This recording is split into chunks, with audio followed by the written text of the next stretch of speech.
Welcome to Men Talking Mindfulness with co-hosts John McCaskill and Will Schneider. Each week, we take an authentic dive into how mindfulness continually impacts our lives, deepens our relationships, and allows us to be emotionally alive. We filter all of our conversations through the man box, where we unpack how as men we are expected to act in society, how fighting the authentic human experience is exhausting and damaging, and how mindfulness can help. Now, on to the show.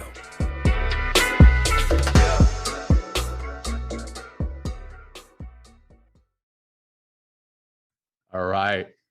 Welcome to Men Talking Mindfulness. John McCaskill and Will Schneider here. Today, we're going to be talking about a topic that is near and dear to both of our hearts. It is the difference between bosses and leaders.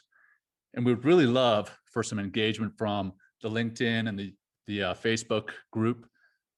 We believe that you guys all have your opinions, thoughts on bosses and leaders, the differences between them, the good and bad. Love to hear from you. But before we get into that, Will, welcome, buddy. Good to see you. Okay, I'm off mute. You're off mute. How you doing, John? I think you're on mute was like the number one said thing in 2020 because of so many people doing Zoom calls. So how mindful of you to mention that, John. That's a really interesting observation there, right? But I'm doing good, John. I gotta say, I feel it's a little weird not doing show for a week. It's I know. Like, I'm like, yeah, feel out of I'm sorts. Like yeah, in that intro, I felt a little nervous. I know, same here. It's like, oh, what happened to our groove, you know? But it's good to be here, John. Like you said earlier, I am so excited for this topic. This has been, we're both a big fan of great leadership coaches like Simon Sinek we're going to bring up today. I don't know. So it's good to be here, John. And thank you for everyone tuning in. We already have like 16 or 17 people on, and we're going to look for your participation today. Talking about bosses and leaders, and because we really want to see, because we're all working in some capacity. So I think we can all, contribute to this conversation. Yeah, absolutely. And so much of what we've talked about in past episodes with compassion and empathy and grit and resilience, those are all parts of leadership, and definitely want to tie that into the conversation today, and definitely want to see what the comments are here. So when you see me looking off to the side, it's not that I'm tuning out. It's that I'm trying to read the comments. So bear with me. Same here, John. I'm not blowing you off, John, and checking text messages. That's right. We're still in the show. We're still in the show. Yeah, so, exactly. Yeah. Well, man, let's kick it off with our normal grounding. I'd love to get grounded. Like you said, we're kind of out of sorts because we skipped a week. And coming back and just getting back into that space and settling our minds and bodies, nervous systems, just recalibrating would be great, man. So I'll kick it over to you. Great. I got to say, John, like your kitchen is very soothing to me. I don't know why. The colors and the countertops. Your wife. My wife redid that whole thing.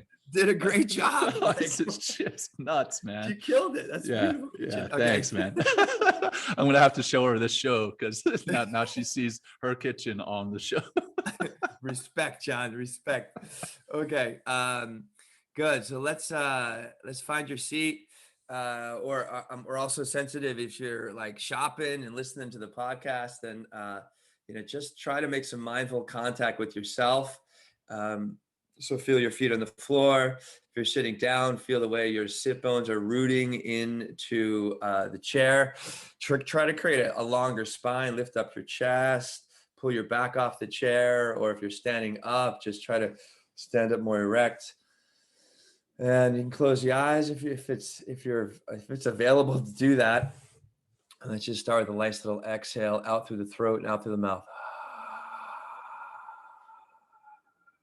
Good. And just take a big, giant breath. Biggest breath you've taken so far today. Inhale really big. Bigger if you can. Exhale out the throat and the mouth.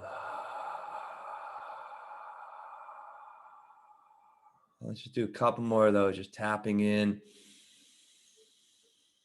to a nice soothing quality of breath, and exhale out. One more big breath in. And exhale, let it go. And for this one, let's just work with a simple grounding and centering breathing technique called this triangular breath. It's triangular because it just has 3 parts of it. We're going to inhale for 5 seconds, hold our breath for 5, exhale slowly for 5, and repeat this just 3 times. So let's exhale the breath out to start. You can push it out to the nose, and all the breath's going to flow in out of the nose to this. So exhale out the nose. Take a big inhale for 5, 4, 3, 2, 1. Hold that breath for 5, 4. Try to relax the face, jaw, and shoulders as you hold. And exhale, let it go out. 5, 4. Slowly flowing through the nose. 2, 1. Repeat. Inhale big for 5. Holding 5, 4, 3, 2, 1. Exhale 5. Good. One more big inhale. 5. Holding 5. Exhale slowly. 5, 4, 3, 2, 1. Beautiful. Come back to a nice, smooth, flowing breath. And just check in how you're feeling emotionally right now. Just check in. No judgment. Just notice.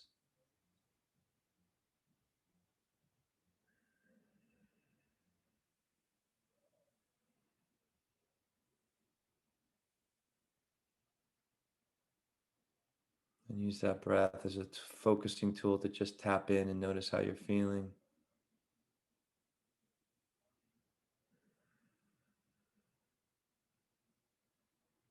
Good. And one breath to open up the show. Exhale out. In really big breath. And exhale, sigh it out. Yeah. And open up the eyes when you're ready. And how are you feeling, John? Great, man. Great as always. I did a meditation early this morning and that got me set. But then because I'm not doing this from our normal space, I'm doing it from my home. Sometimes I have connectivity problems. I got a little anxious starting the show. And then as I hit stream, I was like, here we go. What's going to happen? So my heart rate went up, my respiratory rate went up, and then you just settled me back down. So I appreciate that, brother. It's always good to see that we are in control of our stress reactions. See that we can do a simple breathing drill like that triangle breathing drill, box breathing, triangle breathing, just focusing on your breath, how that can calm you down. It's fantastic. So thank you for that, man. How are you feeling? I'm feeling good. I'm always feeling better off after a grounding exercise and just breathing. I see John, one of our listeners, says John Warnock says he feels centered. There you go. Great, and that's the way I feel centered too, because it allows me just to focus and really stay on point and also it helps me to open up, John. To just be more authentic, be more vulnerable. And just really try to serve with this podcast, because this is what we're trying to do here. So and servant leadership, right there with John Warnock and Seth Price both said something very similar in servant leadership or selfless leadership. And those are definitely some great differences between bosses and leaders, which we're going to get to in more depth here in a second. But Will, what was your mindful moment for the week? John, I've been waiting to talk about this for a while. So coming back to this confined masculinity, toxic masculinity, I'm becoming more and more aware of, like, oh my God, it is really everywhere. It's so incredibly pervasive. And this brings me to, I don't know if you've seen the movie or the series Chernobyl. Oh yeah. Excellent. Right. I mean, excellent movie, but like a lot of the problems, or they could have probably prevented so much of the death and destruction if it wasn't for toxic masculinity. And I mean, one piece of the movie that I thought was very, very telling to I mean, there's like toxic masculinity throughout. It's all, you can see people not wanting to be wrong, not wanting to seem like they're weak, always trying to be in that authority, dominating, aggressive, way of doing things, and always trying to aspire to that grunt level of masculinity. Or almost, I want to say, that ignorant level of masculinity. And there's one piece of the show that I thought was really telling about it was in the beginning, and I'm not giving away any of the show, you'll see it right away. The very, very beginning, that first episode, when they're having all these problems and the meltdown is happening, and the explosion has already occurred in the reactor. The leader in that control room says, he asks about a particular reading of the nuclear reading, or I forget the radiation that's being released. I don't know if anyone knows that. What's the name? It's like Rory or something like that. He asked what the level of Rory or something, whatever that term it is. And he goes, the one guy says, oh, it's 3.6, and was going to say something else.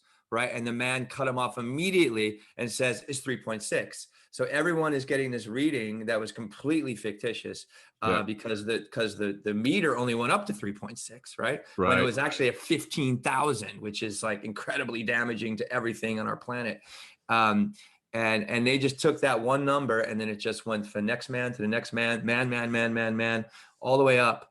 And they just, thankfully, they were able to avoid some of the problems, but they could avoid a lot of problems just in those initial moments of, because of toxic masculinity. So that was really interesting to be mindful of this week. So for sure. And that ties directly into our conversation here with leaders versus bosses.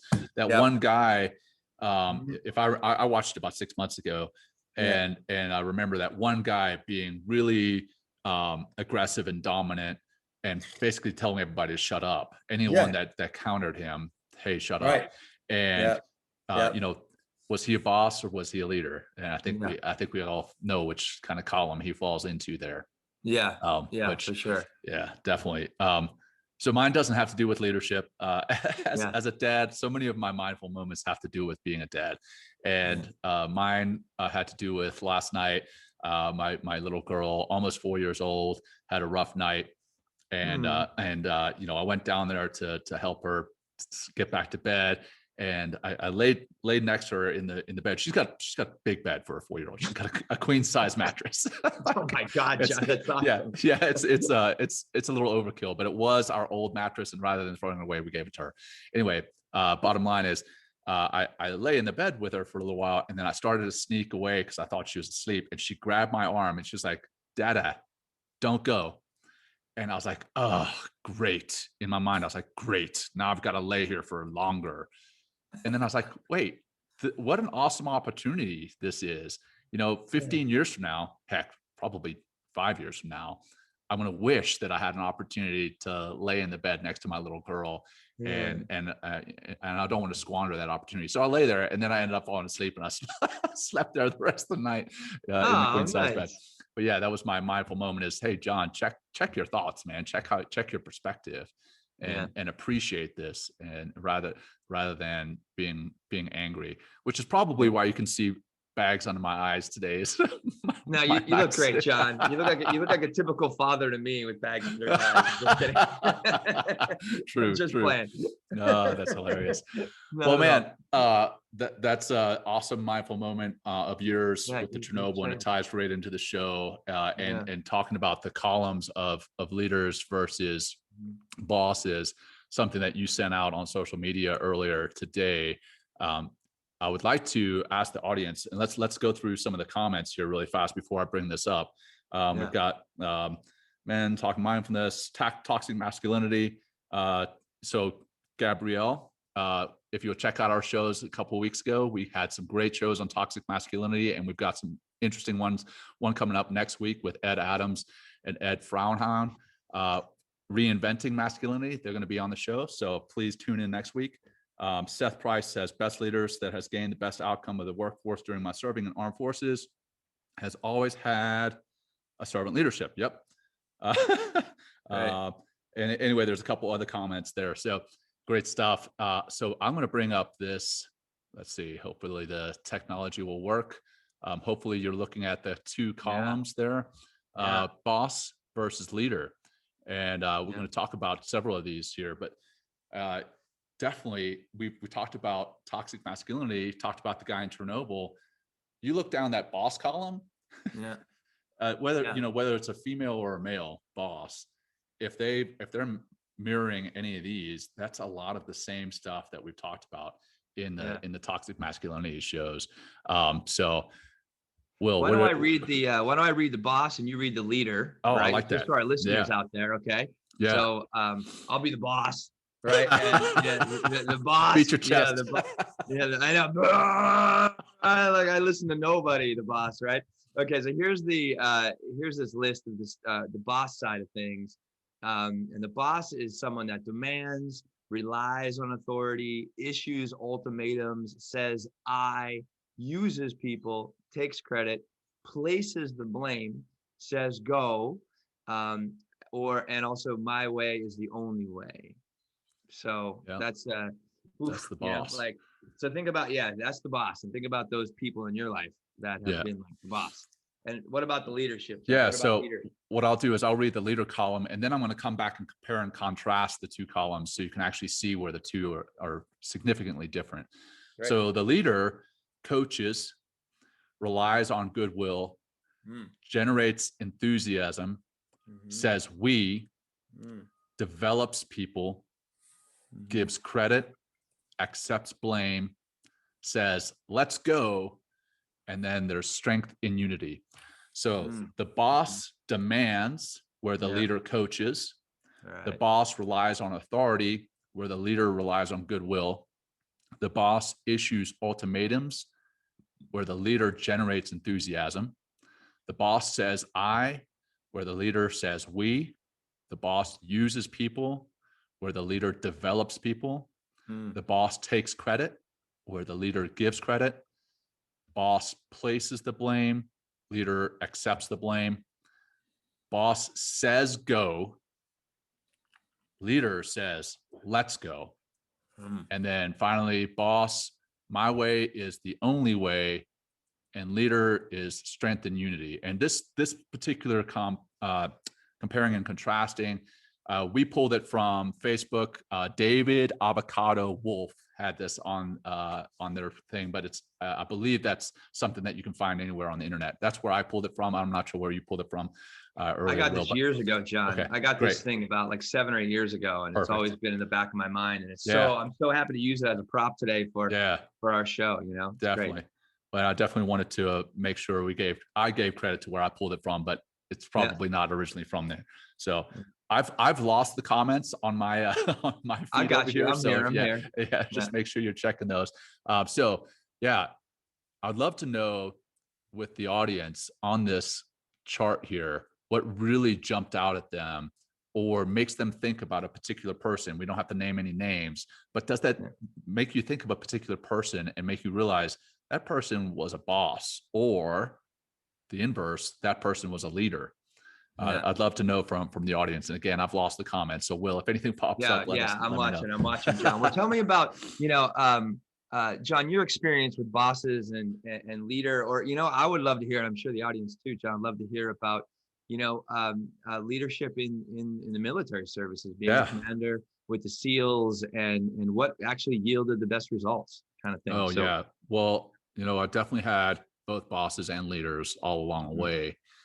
And I tried to learn from all of them. I've tried to learn basically from the bosses what not to do, and from the leaders what to do. And I feel there is in the military a great emphasis on developing leaders, but that doesn't prevent us from having bosses in the ranks. There definitely are bosses out there. But we even try to create leaders. And I think leaders are both born and created. I think it's hard to really turn somebody who has no leadership capabilities or no empathy, no compassion, no desire to develop their people it's hard to develop them into leaders, but it is possible. But you really have to have them do some of that deep introspective work. You have to show them that what they're doing is wrong, or that what they're doing isn't working.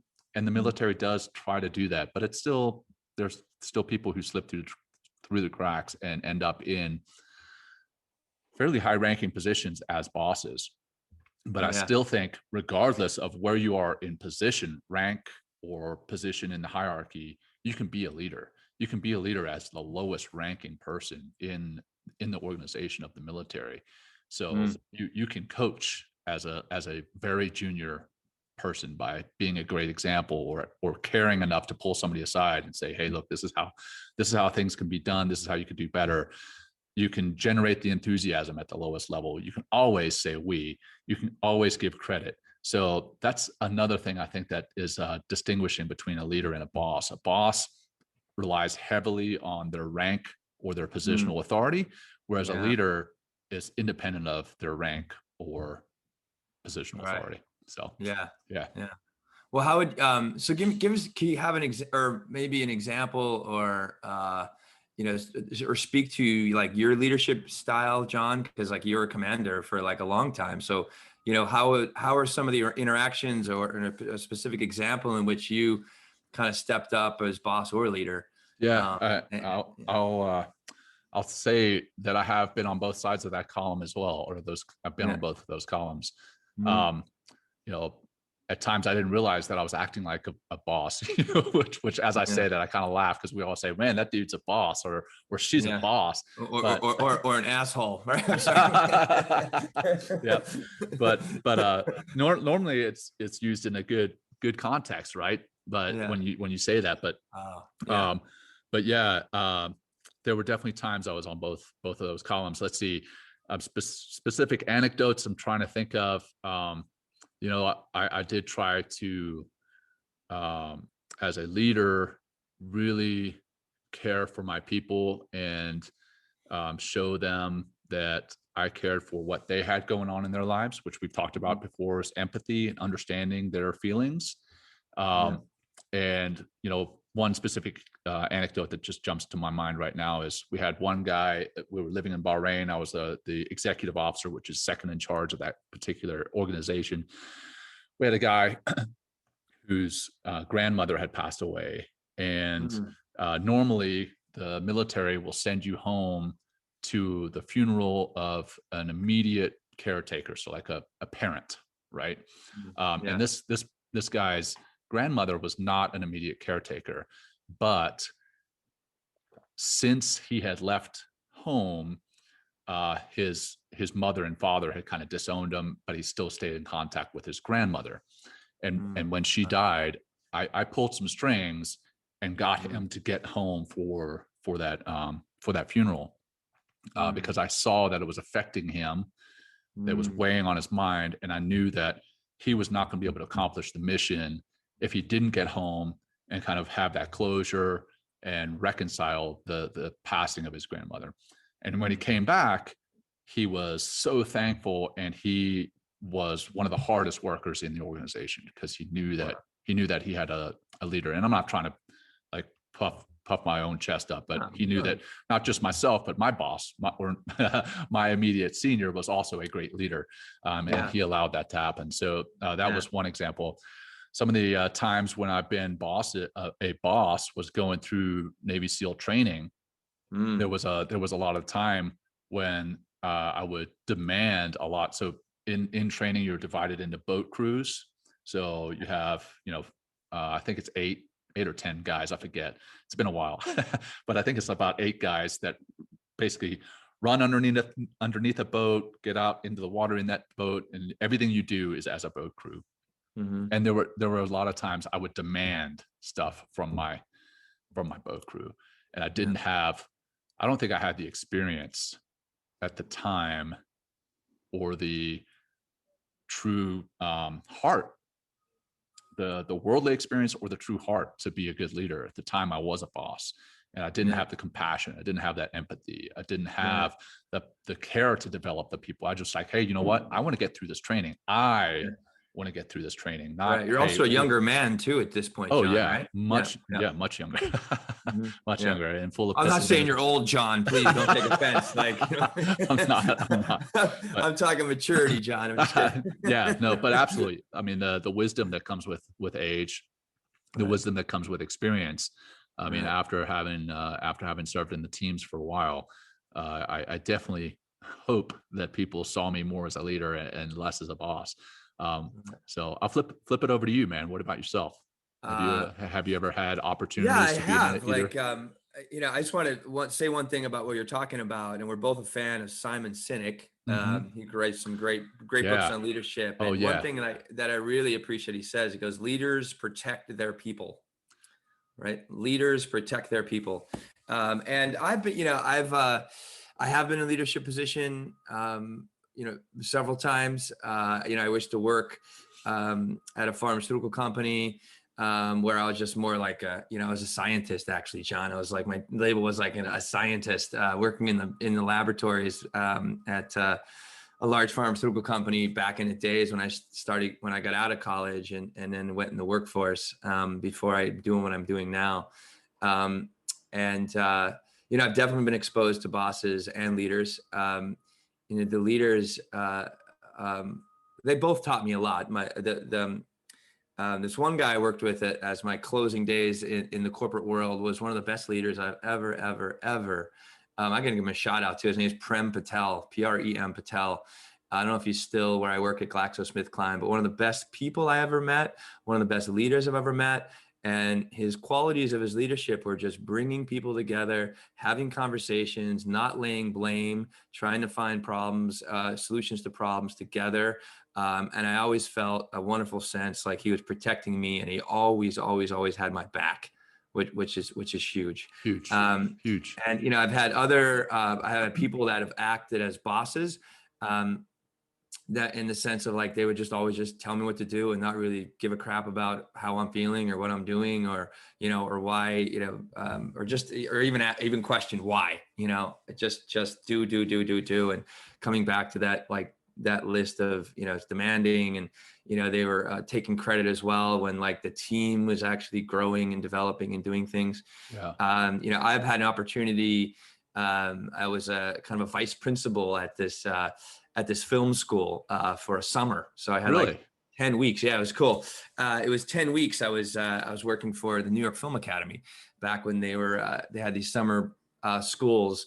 And I worked a few summers, and I was asked that I think my second or third summer to actually be vice principal. So we'd have kids, about 400 or 500 kids that would come from all over the country and even all over the world to come to the school here in New York City. And I was asked to be like the first mate to a guy that I ended up knowing through work and working with him very well. And, as soon as I stepped into that role, all I wanted, like I went right into, it's like, how can I make the lives easier of everybody and create opportunities for success for the students and the teachers to really get along and do things to the best of their ability. And I was just literally, I felt like instead of just being like a leader, I felt like I was just the ultimate organizer for everybody else's success and their education. And it worked out. And it was about a year later or whatever Mike said, or maybe it was like shortly after the program, he was doing this. My friend Mike was at the time was leading this program. He was doing it for years and years, like I think 8 or 9 years at this point when I joined on as his first mate, was actually asked by him to do it. And he goes, "This is the best summer we ever had." And I think it was because just really fostering that enthusiasm of team and really working to support and being being a servant leader. And I felt every day that I'd go home from that work. I mean, from that day, I would just feel great because I was doing the best I could, trying to help in the best ways that I possibly can. And you can just see the way that the teachers reacted to it, the way the students did. And it was just very fulfilling and rewarding in so many levels because I was just in that, I'm here to help, I'm here to support you. And I kind of like the whole thing, I got your back. Yeah.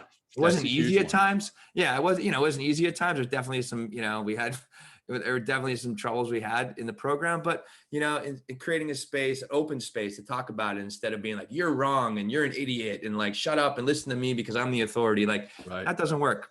So yeah, there's and I've definitely had some people that I worked with that are more boss-like, that just really, they're going after the metrics, they're going after the goal and what we should be accomplishing, and not really, understanding like, if they are just even just slightly human with me, John, and not trying to treat me like a number or a robot, I'm going to respond differently. Yeah.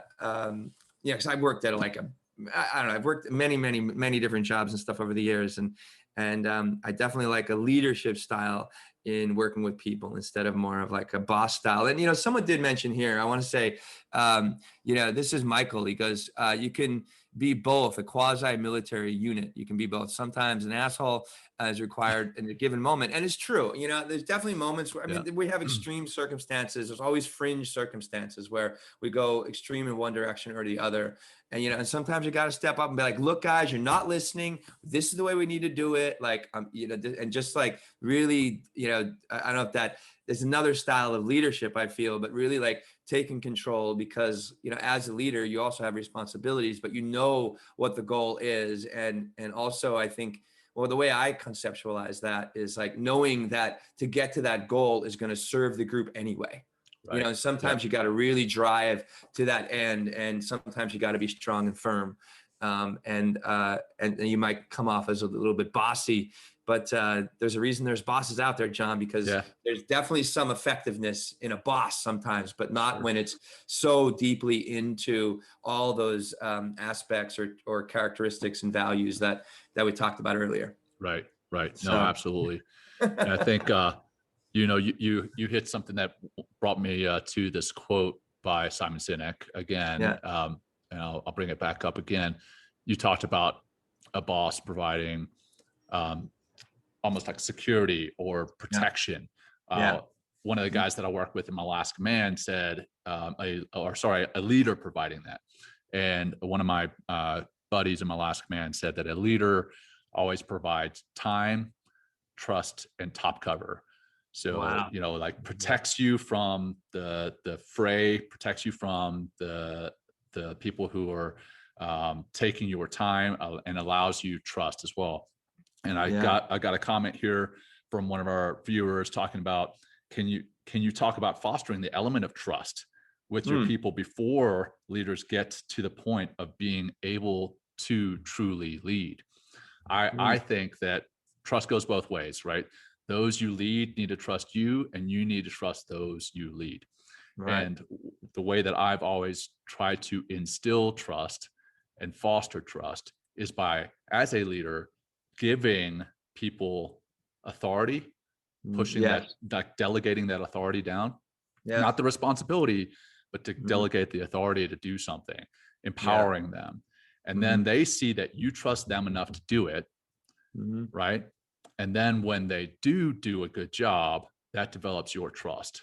So that's, I think, is a good way of fostering trust and protection, and that time, trust, and top cover that I just mentioned there. But again, Simon Sinek's comment here is a boss has the title and a leader has the people. I'm going to jump from one share to another because this image here says that graphically. Hopefully it's shifted to that you can see the image on the left is a boss basically sitting on top of a chariot, telling the people pulling the chariot where to go, saying, hey, which goes back to our column where, hey, go versus let's go. Anyway, the picture on the left, boss sitting on top of a chariot, almost like whipping these people that are pulling the chariot, saying, hey, let's go rather than let's go. And then the picture on the right is the leader is down off the chariot, actually helping to pull, and he's the front runner, or he or she is in the front of that pack. And then underneath the picture, it says, a boss creates fear, a leader confidence, a boss fixes blame, a leader corrects mistakes, a boss knows all, a leader asks questions. And that hey, the boss knows all, and a leader asking questions comes back to the toxic masculinity or the confined masculinity that we talked about last show, and we will talk about next show. Is a lot of the time men who are showing toxic masculinity are afraid to show that they don't know something. And that comes back to the Chernobyl incident where somebody was like, hey, I don't know what's going to happen, but I'm not going to admit that I don't know that. Right. So I'm just going to beat my chest and act as though everything is fine. So that's where another spot where boss and leader is differentiated. And I'll stop sharing. And also where vulnerability, authenticity, curiosity comes into play. Great one. Huge. Right. Instead of just like being the know-it-all, which it's like, with being the know-it-all, there's no space for anything new because you know it all. Right. Yeah. And it's just like, so there's nothing, you're not even listening, John. It was just, how about that? That'd be a great attribute of leadership. It's just listening Huge. To your people. Yeah. It's like, that's a really big attribute to leadership, is just simply listening. And you mentioned trust, John, and, trust is gained through experience, trust is about 100% about relationship. You either have it or you don't. Right. There's kind of no in between, I guess, or maybe you're developing trust slowly is kind of the in between. But it's like, it's about giving respect and giving that same respect back to somebody else. And I love that you mentioned allowing other people to lead. Yeah. Like, hey, you take control of this. I got your back 100%. You take the reins. You let me know what you need from me. Right. And we'll see what the results are. And it's I've led a lot of yoga retreats. Like I've done, I don't know, 18 or 20 of them or something like that over the last 5 years pre-COVID. And always in a big leadership position, like guiding sometimes many 40 people, and it's like I just trust the team and trust the people that are there. And I always come back to allowing the community, right, allowing the group to create the experience, and not just me, look at me, look what I'm doing, look how great all this is, look at a great time you're having because of me. Like that, that's that doesn't, that's not where it's at.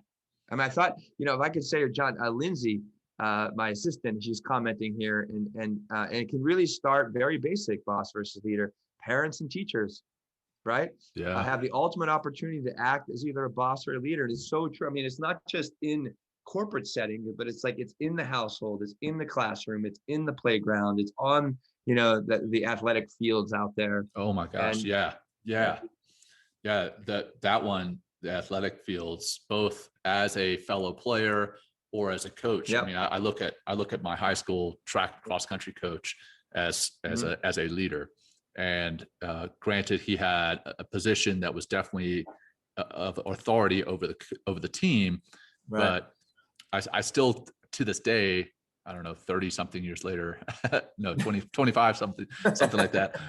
Public math is bad. Anyway, so I still to this day look at him as a leader. I still to this day call him coach, because in my eyes, he's still a leader in my eyes. My parents are definitely. So Lindsay, thank you for that. My parents, I feel are leaders.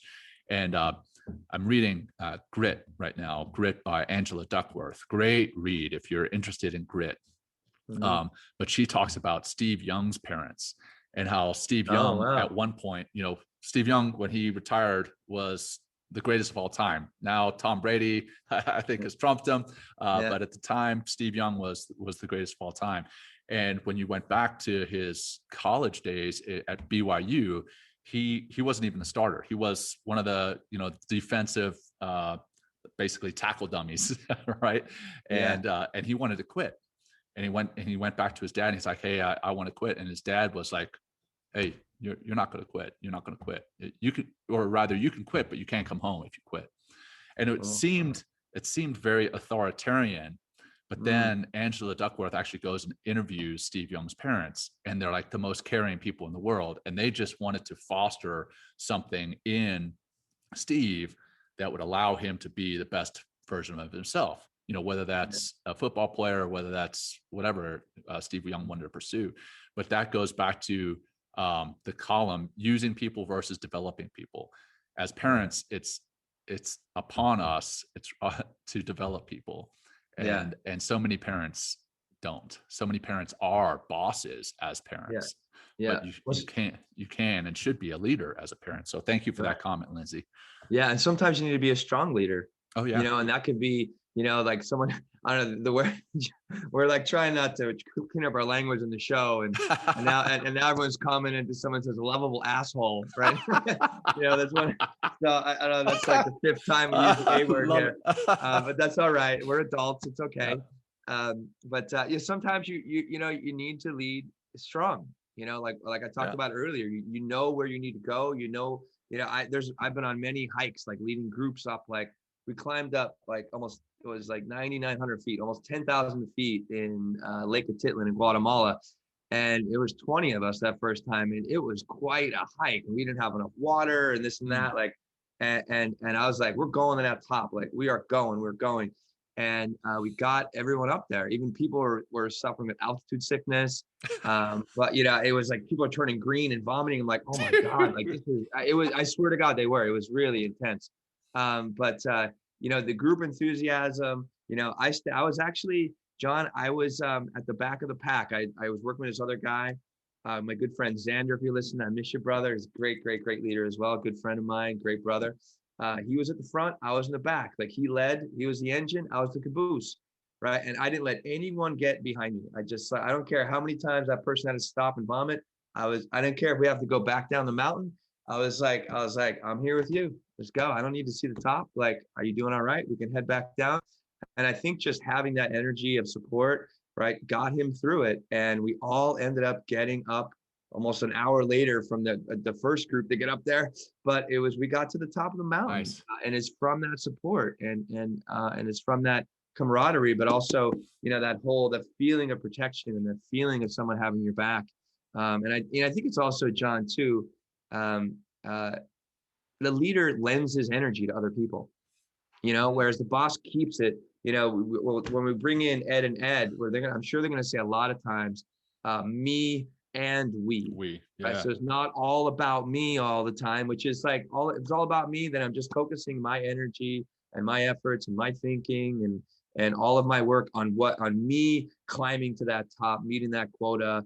And instead of like a leader lends his energy, how can we support? How can we, just think of the words like, I got your back, right? Yeah. I mean, think of the energy of that, like, cause you're behind them, you're watching them and helping them, just gently pushing them more forward if that's what they need, or just stopping or holding space for that person.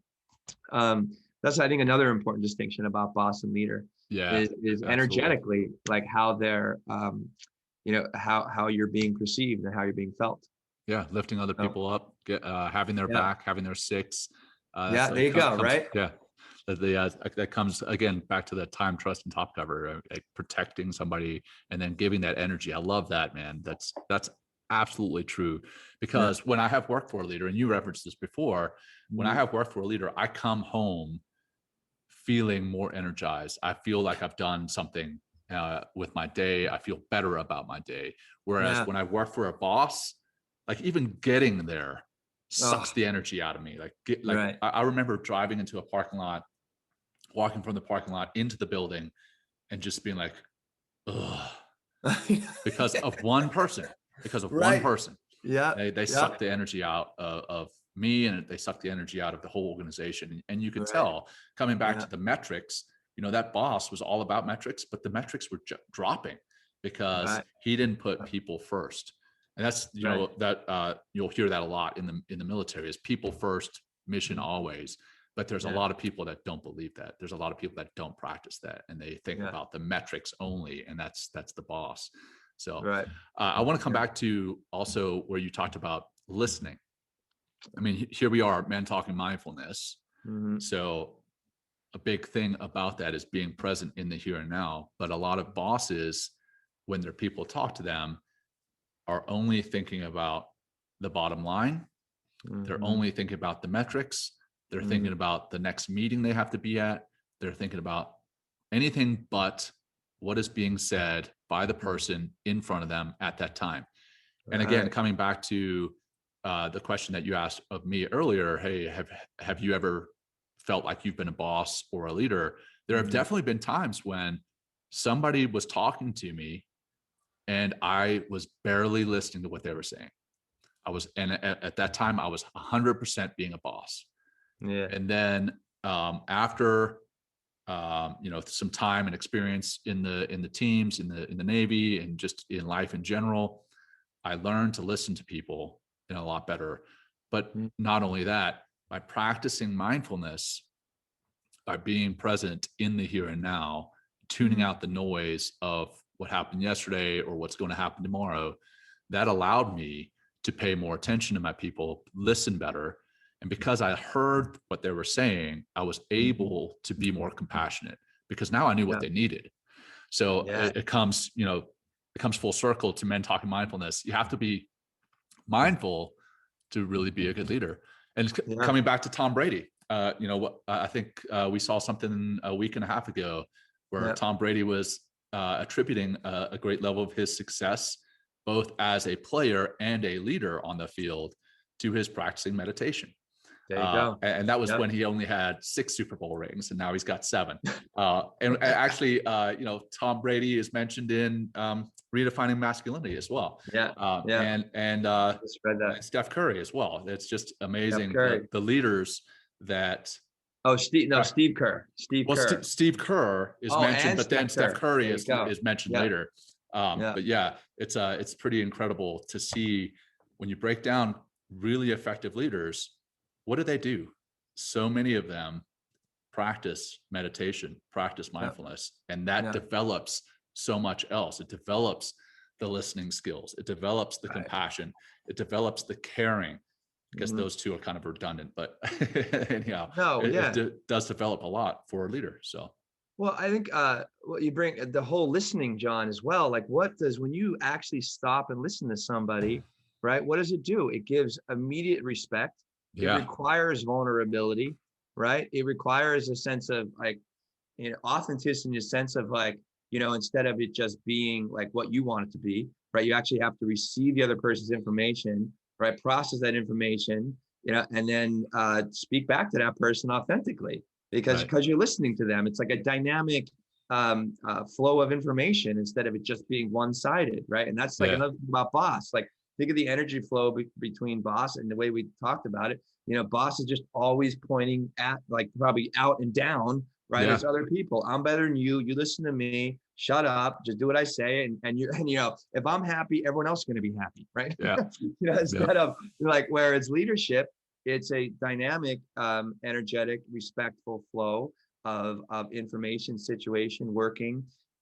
Also, listening is not even with your ears, John. It's can you pick up? I think it's maybe 12 or 15% of our expression actually comes through verbal expression, right? A lot of it comes from the nonverbal cues of looking at somebody, seeing where they are, seeing how they're feeling, what kind of quirks or tics that they're expressing at that time in their life, because if they're uncomfortable, they're stressed, and then listening to that information, and that could really, the first words out of your mouth, if you're approaching somebody that's having a difficult moment in their life, can really make a big difference if you just stop and listen to their energy, listening to their emotional life, and then asking a question or saying something to them that helps them, and the group. But it's so I think it's a really great point about listening and leadership,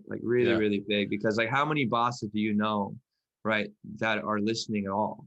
Exactly. You know what I mean? It just doesn't even go really, the way we defined it. It's it's and I think also another thing about, boss versus leader, I would also say, John, it kind of also comes to that binary aspect of our sympathetic and parasympathetic nervous system.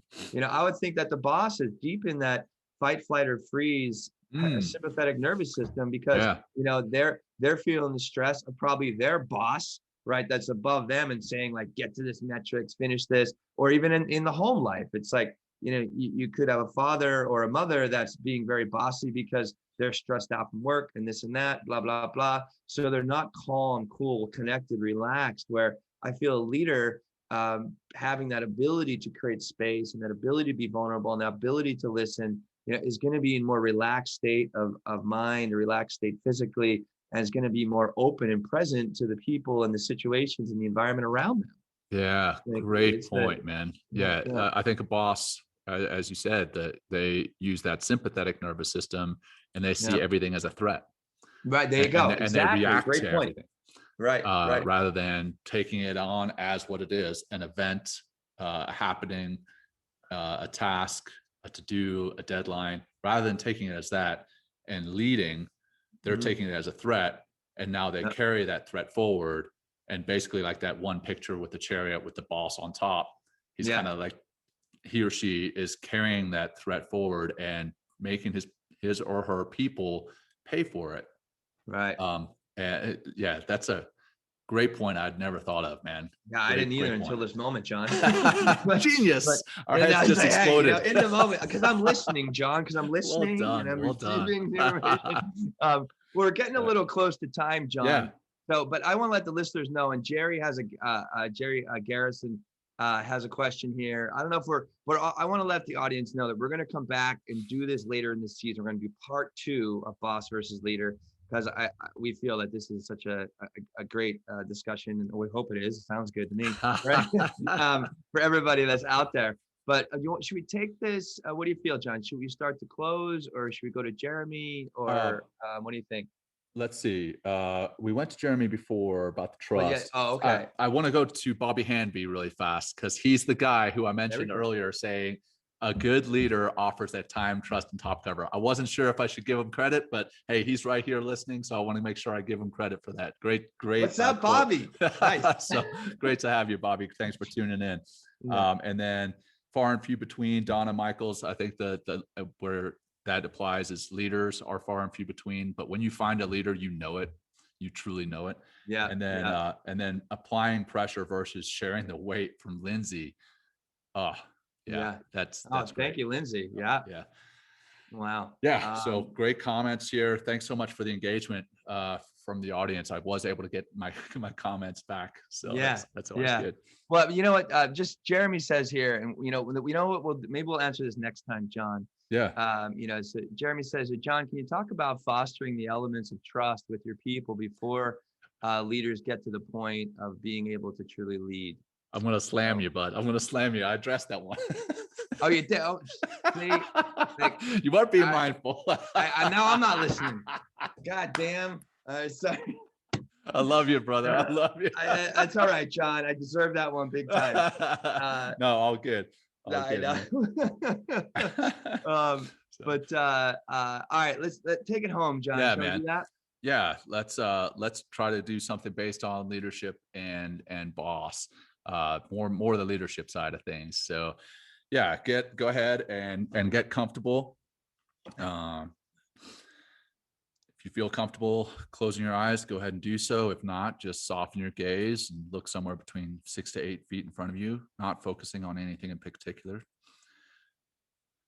Bring your attention to your breath very intentionally, noticing the physical sensation of breathing in through your nose. And then the same, noticing the physical sensation as you breathe out through your mouth. Breathing in through your nose, noticing the air passing your nostrils. Imagining it going down and inflating your lungs. And then the reverse as you breathe out, coming up from your lungs, coming out your mouth past your lips. One more, deep down into your belly, noticing your belly and chest expanding. And then relax and let that go nice and slow.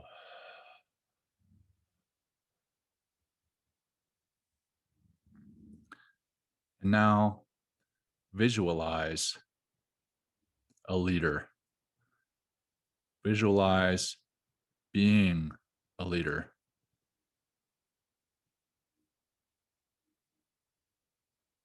Visualize being that leader that leads the team and doesn't push the team.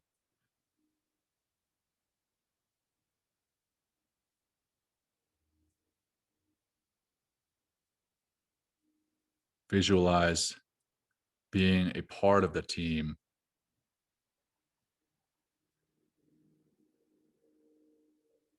a we mentality versus a me mentality.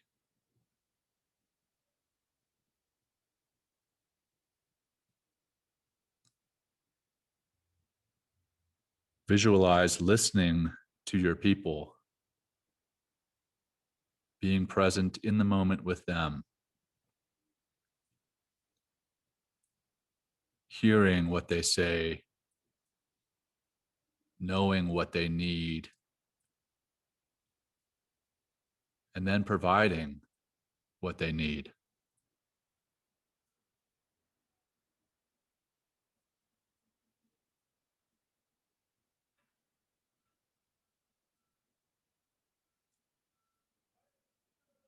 Think about being compassionate with them,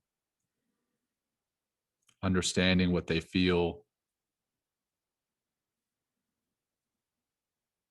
and providing a way for them to come out of that.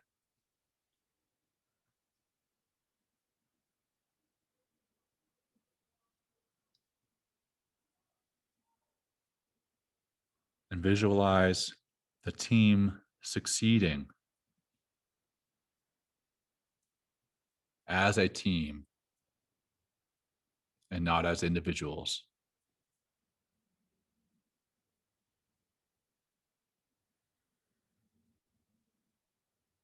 That is a leader. You are a leader.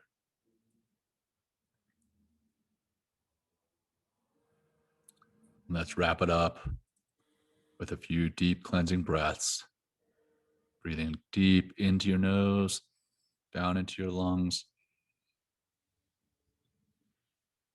Hold that and relax.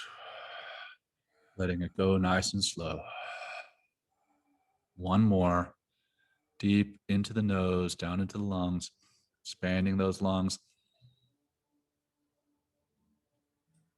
Hold that and relax. Then as you're ready, slowly refocus your gaze or blink your eyes open. Come back and out of the practice. Will, thanks, brother. Always a pleasure. Great conversation. Yeah. Thank you so much for opening up the topic and bringing it to my attention as something we should discuss in Men Talking Mindfulness. Yeah. At first I wasn't sure how it would fit, but it fit beautifully, and I'm so thankful that you brought it to the table, man. Oh, well, thanks for entertaining it, John. This is fun, and it was, looks like we'll probably do another one of these. I think it'd be a lot of fun, and please, guys, thank you. Anybody that's listening, thank you for subscribing. Thank you for being part of the show. Bring your comments. We're going to bring this back, and we can probably have a more engaging discussion with other people's situations that they put themselves in as a leader or boss, or people they've experienced leader or boss, because that we work together as people, and we have these roles in our lives, and I think it's I like to bring, and I appreciate that we're bringing this mindful twist to it. Definitely. I think it's really important. So thank you, John. Man. And for close it out, audience, John. Close it out. Yeah, man. For our audience, thanks for tuning in. We are now on YouTube as well. So if you missed the show live, always check it out or share it on YouTube. Subscribe to our channel there. It's just Men Talking Mindfulness. Easy enough. Obviously, it is a podcast as well, and we'd love you to give us a review on the podcast and share it with your friends, your family, whoever needs to hear the topics that we discuss, which we believe is everyone, not just men. So, thanks again for tuning in. Will, thanks so much for the time and space, and have a great weekend, everyone. Take care. Thanks, John. Have a great one. Peace, brother.